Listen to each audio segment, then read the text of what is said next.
Hey, good people, this is your girl, Realtor Indigo Metellus, coming from North Carolina. I don't know, I got tongue-tied there a little bit, but coming live from North Carolina on the 3-day legacy building series. We started it on Monday with leverage. We talked about debt reduction yesterday, and today's topic, we are hitting you with supply and demand. So if you're not aware of this market, I just wanted to just bring it to your attention. Maybe you've been under a rock somewhere, and yes, your girl is getting it together, adding everybody in, getting you guys in, so that way we can go ahead and start getting it popping, because tonight's topic is talking about supply and demand in real estate. Now, I don't know if you've been under a rock somewhere, but for those of you that are trying to get into real estate as a buyer, you're probably noticing that the market is super hot. The home that you may see tonight will be going pending tomorrow. That is how hot this market is. And there is a demand on buying homes. But is there supply? Honestly, not right now. There isn't a supply of homes in certain people's buying power budget. Now, when I'm talking about the buying power budget, I'm talking about what your pre-approval letter says you have been qualified to purchase your home in. The amount that you are able to spend on either your dream home, your rental property, your Airbnb, or your investment property for your business. That is your buying power, your budget, right? So we're in the market right now that is hot, what they call a seller's market. And a seller's market is a market where the seller has the upper hand. There is a lot of buyers that are willing to buy houses, are willing to do whatever they have to do to get into their dream home, their dream property, to do whatever it is that's going to make their home legacy what it's going to be. And so as we go ahead and get going, I kind of just came out hot already talking about supply and demand. Let me rewind it back a little bit and let's introduce the girl to the people. This is your girl, your favorite realtor here in North Carolina, Indigo Metellus. And I am servicing all areas in North Carolina. I am with the fabulous Avalon Realty Group. And if you didn't know, now you know. My team is very exceptional. They're all over. They cover almost every aspect of North Carolina. So if your girl can't help you out, one of her team members can. Okay? Yes, we are doing the dang thing in real estate, because we are helping people to achieve their goals. We're helping people to get into their dream homes, and we are helping people to create real estate investment for their building of their legacy. Okay? That's what we're doing. But in this series, I'm not trying to sell you no home. I'm just trying to put you on game on how you can go about running these real estate streets, how you can get the piece of the pie, how you can navigate in real estate, how you can strategically play the game so you will win. Okay? That is what I'm doing today. We are talking about supply and demand in real estate. So if you haven't already caught the other two episodes of this series, we talked about on Monday leveraging. We talked about two different types of leveraging in real estate, using someone else's money. Okay? The rich people do it all the time. They use somebody else's money. They're not using their money. They're building capital and building things off of somebody else's money. So when you're leveraging in real estate, which we talked about on Monday, we're talking about you borrowing somebody else's money and using somebody else's money to invest in what you want to get. And we talked about two ways that you can do it. Either you can go the private route, talking to a hard money lender, or you can go through the commercial lending process, which will be having your own business, your own LLC, and getting a investment property through your business. So if you didn't catch that on Monday, go ahead and get that replay and let me know, #replay. Then yesterday we talked about debt reduction and how right now we're starting to see that the prices of homes are starting to be inflated.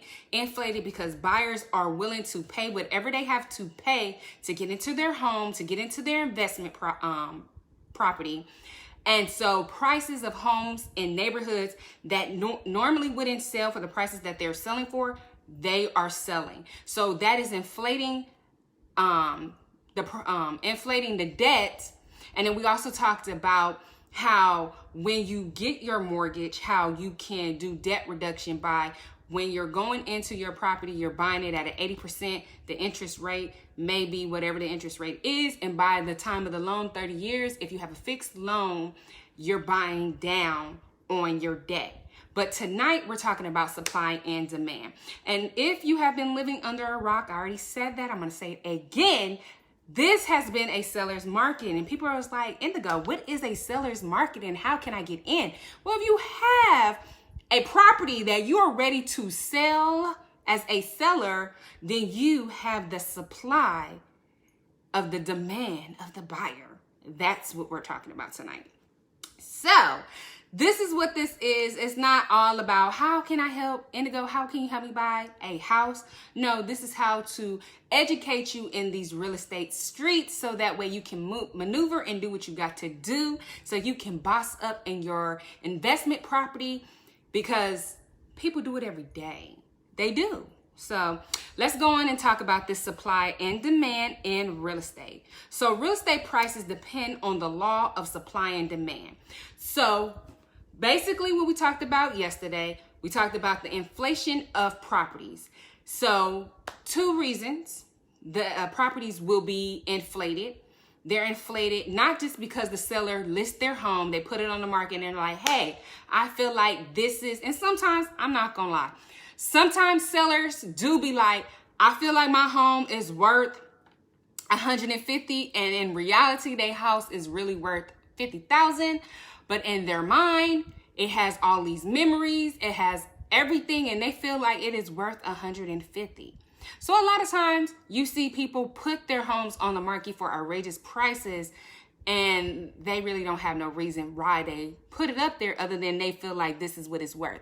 Or good old Zillow gives you a Zillow estimate and tells you, hey, buddy, your house is worth this. So people put their houses up there because they're following the advice of Zillow. And sometimes, or more than often, that's not true.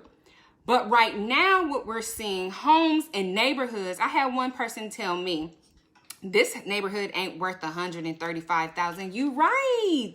Because when the appraisal came back, lady, the neighborhood was worth 150. So because you weren't willing to pay the 135 because you thought the neighborhood was lower, the market, because of the demand of homes, raised the value of that home from at the time the house was, the comps were saying 125 to 135. The house was listed at 135. The lady wasn't willing to pay the 135, and the house appraised for 150. You're right. It's not worth 135. It's worth 150 now. Yes, because of the demand that you buyers are putting on the properties. Yes, that's exactly why. And I'm over here like having a good time. What's up, Pierce? I had to throw that out there real quick. Anywho, let me get back to professional Indigo, because she got out the bag a little quick. But let me suck her back in so we can stay on task. So we said that real estate prices depends on the law of supply and demand. When the demand for properties is high, the properties are scarce, which is true. That's what we're seeing right now. We're seeing that there are a multitude of you buyers out here. You are pre-approved. You got your due diligence money. You got your earnest money. You got your closing cost money, and you got your deposit. You got your deposit, and you're ready to play. in this market, because either you lost out on the house that you wanted because you was playing it safe, or you had a realtor that didn't really advise you, or you thought you could go at this thing by yourself. So you lost a couple of deals because you put in a couple of offers and it came back at you playing with me. You're not really trying to buy this house. So now you coming back to the market and you like, hey, I'm cutthroat, I'm aggressive, and I want the house I'm going to get. I'm going to get the next house, and I don't care how much money I got to put down. I'm getting this house. So because of you buyers out here that's out here thinking that ain't going to be no more houses out here, you guys, thank you for raising up the demand on the supply. So now we have houses out here, or we don't have no houses, because sellers are like, okay, you know, I got a house and all, and I'm not really interested in selling it. Or if I am interested in selling it and I'm ready to get in this game, I know there's going to be a buyer here that is going to pay for this house. The demand, the neighborhood is going up. The value of this neighborhood is going up. The appraisal value of this neighborhood has gone up. So when I first bought my house at 130, the neighborhood now says, like in my neighborhood, the houses were 130. They didn't took the sign down, baby. The sign is down. No more houses for 130 in this subdivision, because all the houses in this subdivision is 200,000. Are you ready to play? So now, because of you buyers so anxiously trying to get your houses, and some buyers are even willing to get the house sight unseen and just buy the house based off of what they're seeing off of the pictures on the marketing. Yes, you beautiful people are out here creating demand on the supply, which is increasing the prices on property. So let's look at it like this. When the market starts to slow down and it becomes a buyer's market, meaning that there is plenty of supplies, there are more sellers hitting the market, because we are going to eventually come out of this pandemic, and they are going to stop safe holding individuals that could not pay their mortgage, and that is going to bust, and people's homes are now going to be coming on the market foreclosures, or they're going to be trying to sell their homes quickly before other people who are going to go in foreclosure. They're going to be trying to sell their homes quickly. So those people who are waiting until it hits the foreclosure, it's going to create a shift in the supply, right? There's going to be probably within the next 6 months. We don't really know. I'm not God. I can't tell the future. But all I can say is that this is what is starting to go. You got an amendum next week, July 31st. The eviction amendum is a wrap. Unless Uncle Joe come back and be a captain, save him. And it's like, okay, until August, because the numbers is going up in some places. This is what I'm hearing. My ears is to the streets, and the streets are calling, and this is what they're saying.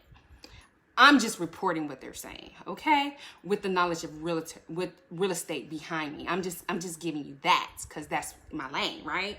So when the houses come to the market, and now it's starting to flip to a buyer's market, because we've been having a plethora of you buyers are going to be able to be a little bit more choosy, right? I don't have to put $5,000 down on due diligence. I'm not going to have to make outrageous requests. I'm going to be able to take my time and thoroughly think about if I want to purchase this home, because sellers are going to be more like, oh my God, is somebody going to buy my house? I got to get out of this. I don't want no bankruptcy. I don't want no foreclosure on my record. I got to hurry up and go buy something before I can't buy nothing, and my family is just out here loose in these streets. Like, it's going to be pandemonium. Hopefully not. Maybe I'm just saying it too much in my head. That's how I'm thinking. But anywho, let's just go with my theory, right? Okay. So if it becomes too much supply on the market, it's going to decrease the amount that people are willing to pay for these homes. Because I just said, when the demand for properties is high, property is scarce. So when you flip that in reverse, I imagine when supply is high, the properties is there, so the prices are going to decrease, right? That is the chain reaction of supply and demand. And you're just taking that same business sense that you get in, it's the same businesses that you apply to I don't know, I'm tongue tied right now. The same sense that you apply to businesses is the same sense of supply and demand to real estate. The supply is homes, the demands is from the buyers. When it's flip-flop, the demand is going to be from the sellers trying to sell the supply to the buyers. Okay. I feel all important stuff. I'm going to be here teaching. Anyways. Okay. So, let me just come over here because your girl has done some research because I wanted to make sure that whatever information that I am relating to you is good information. I don't want you walking away from this series and not feeling that you're not prepared to make effective and executive decisions when it comes to you, whether buying your first home or buying your first investment property. I want you to thoroughly walk away from this series informed of your options on what you can do and how you can make your moves in these real estate streets, right? Okay, so how does supply and demand affect housing prices? We talked about that a little bit, but we'll go a little bit further. When demand curve for housing increases, so too do the prices. It makes sense. If more people want something than is available for purchase, then they are willing to pay for more than that product. Prices increase, demand generally drops as affordability decreases.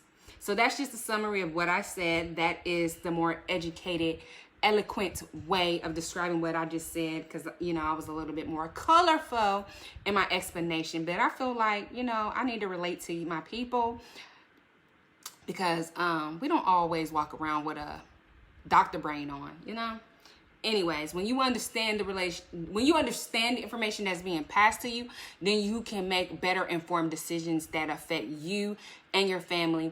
You can also make effective decisions that is going to bring income and generate income for your household.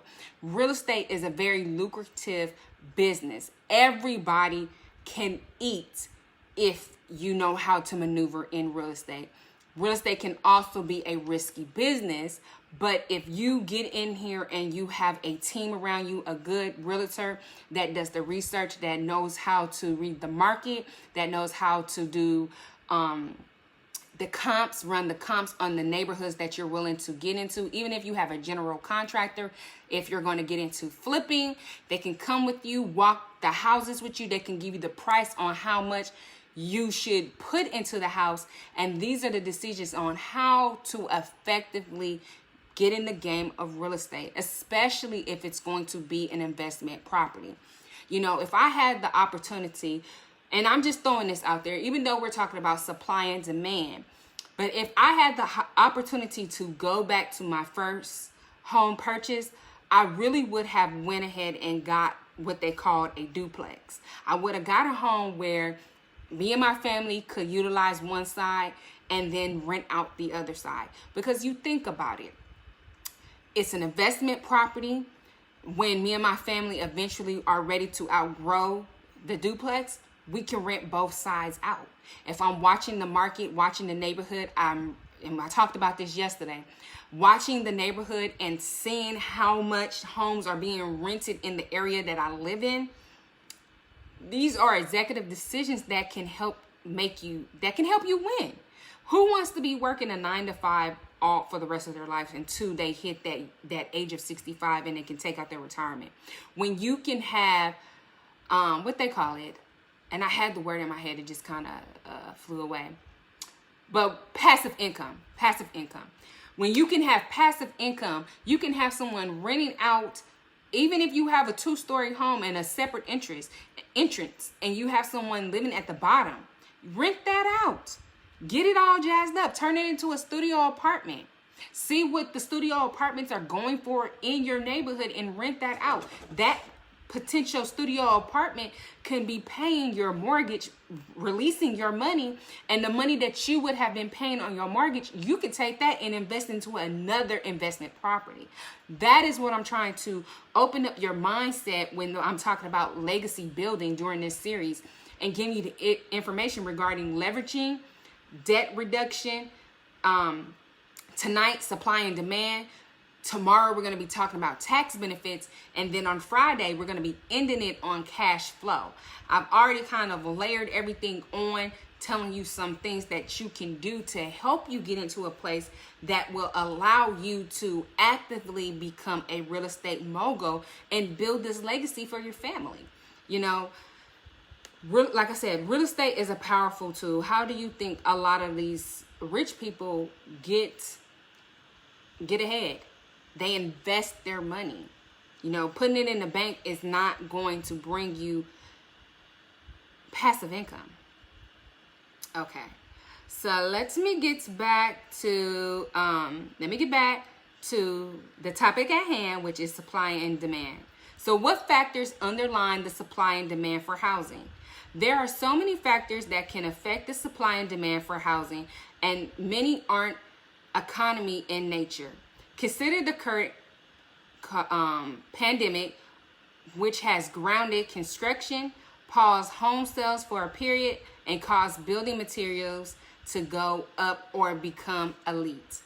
That is the other reason why the demand is going up, because there isn't even enough supply to build homes.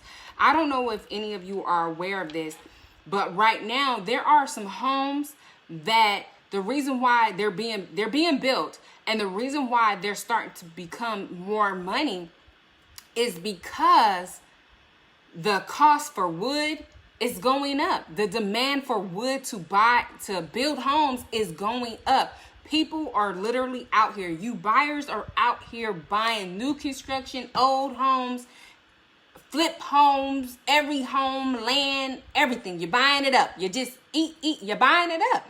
So you're making the demand for everything that we need to build homes. Even the cost of that is going up. Homes that were costing 110. There's not many builders out here that can build a house out here right now for 110, unless you're building it for yourself. And even if you are building it for yourself, that quality of material is going to cost you to build that home. So see how already I'm telling you, like, if you can get into real estate, it is worth it. But you have to make smart decisions, and you have to understand the supply and demand. The pandemic caused a whole demand on buying homes. I don't know if it was that people thought that there was, like, we were going, I don't know what they thought, but they just knew they got to be a homeowner, and that's what we're seeing. So I even said, like, I met with one builder, and they were saying that they changed from where when they would build the homes, they would put nice granite countertops and nice flooring in the houses and put refrigerators in the house. And in North Carolina, a fridge in your home is a gift. It is not a requirement. Now, if you're going the mortgage route, a lender route, a stove is a requirement for the mortgage lender to lend on the house. But a refrigerator, that's not a requirement. So if you luck up and get the refrigerator in the house, you welcome. Yes, if you luck up and get the refrigerator, either you had a good realtor that included that in the contract, and you need to make sure you speak up. If you see the refrigerator, hey, can you see they gonna leave the refrigerator? And most sellers, even the wash machine and dryer, that is a gift. That is a courtesy. Like, hey, I'm gonna leave it. Sometimes it's like, I don't want to take that thing. It's too heavy. I just don't want to move it, or it don't really work, but I'm gonna leave it. If it worked for you, I'm selling it as is. Don't expect me to fix it, but it's your problem now. But yeah, a refrigerator is a gift. And so when the builder told me that, I was like, y'all not including the refrigerators no more? But y'all going up in the price? And then y'all not buying, y'all not doing granite countertops, but you're doing the countertops that is in apartments? it must be rough out here in these streets, like real rough. And so it's the demand. They have to change. They have to find new options on how to save costs, how to still be able to make a profit, and how to still be out here really to make a profit. How can I still make a profit when there is a limited amount of supplies? What can I do differently? What services can I offer to these people so they can still give me their money? Really, that's really what it is. Okay. So I said already that what's affecting the housing market, supply and demand, that real estate investors should consider mortgage rates. As the mortgage rate falls and rises, so does the affordability and the purchasing power of the consumer, which is directly affected by demand and supply. If the rate goes low, more people can afford to purchase a home. So if you haven't noticed, a lot of mortgage lenders have been able to offer lower rates. During this pandemic, Uncle Joe and them and my president and my VP that looks like me. Yes, girl. They out here doing some things. They are looking out for your good people. And so because they're out here doing some things and it's trickling down to the mortgage rates, that is another reason why we are seeing more buyers being approved to buy, because now mortgage rates are now lower. People are now even able to afford more things because the mortgage rates are lower, right? The other things that when a market is being affected by the supply and demand is building materials. I already talked about that, talked about how lumber cost is going up when there's a demand for more lumber and there's not enough to go around. Household items, talked about a builder cutting out the refrigerators because now they have to look at their bottom line. What can we get rid of so we can afford some amenities that we have to put in this house? We have to have wood. The price of wood is going up. So now we have to afford these things and we can't give out refrigerators anymore. Jobs. The more jobs a city, town, or state has available, then this will also increase the migration. We heard on the news a couple of months ago that Amazon and Apple, Apple is going to be building here in North Carolina, Raleigh, North Carolina. So we're going to be anticipating within the next couple of years or so, as they're starting to build that facility or those facilities here, it's going to cause a buying frenzy even more. Like Raleigh is already popping, Chapel Hill, Cary, they're already popping here in North Carolina. Imagine when Apple and Amazon build their facilities here, it's going to cause even more people to flock here because jobs. We have so many HBCUs here. We have so many colleges here. I can't even name them all. So imagine all of the young people coming out of college or people who have already graduated from college and they're still here in the tech industry is coming here. They're going to be needing engineers. They're going to be needing all types of people to facilitate those facilities that they're bringing here. That means with jobs being more available here, people are going to want to buy homes. Buying a home is a staple of I made it. My job is bomb. I'm paying all my bills. I want my own home because it makes more sense to live in my own home than me paying someone else's rent. Okay. Also, household debt. The more consumer debt someone holds, the less they can afford, the more the economy turns downward. If credit card debt increased dramatically, households may put off home buying as they pay down the debt, decreasing demand for housing. So as right now, some of y'all probably took some of that extra money that we were blessed with to pay some bills off, or maybe pay the bills you already had, or you were able to still work and came up with some more extra money and pay some stuff off, which helped to increase your credit score and which helped to put you in the place that you're ready to buy a home. Or some of y'all have taken some hits because unfortunately due to the pandemic and will not be able to purchase a home. Not right now, but in the future. So you're working on it. Let's see. Okay. And, you know, other things that affect supply and demand are unhealthy economic factors. So, and then the policy, local policy and state legislatures making rules that can dramatically impact the housing market, which will impact the supply and demand. They can give considerable tax incentives. I'm having a trouble time right here.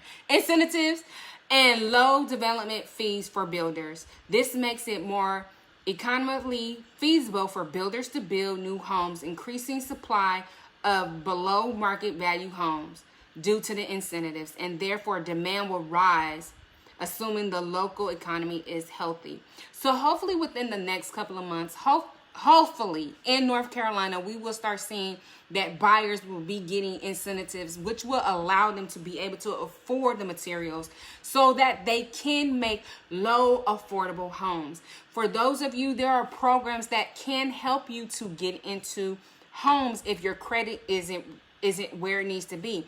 There's a program called NACA. If you go into my Facebook page go into my YouTube page at Realtor Indigo Metellus,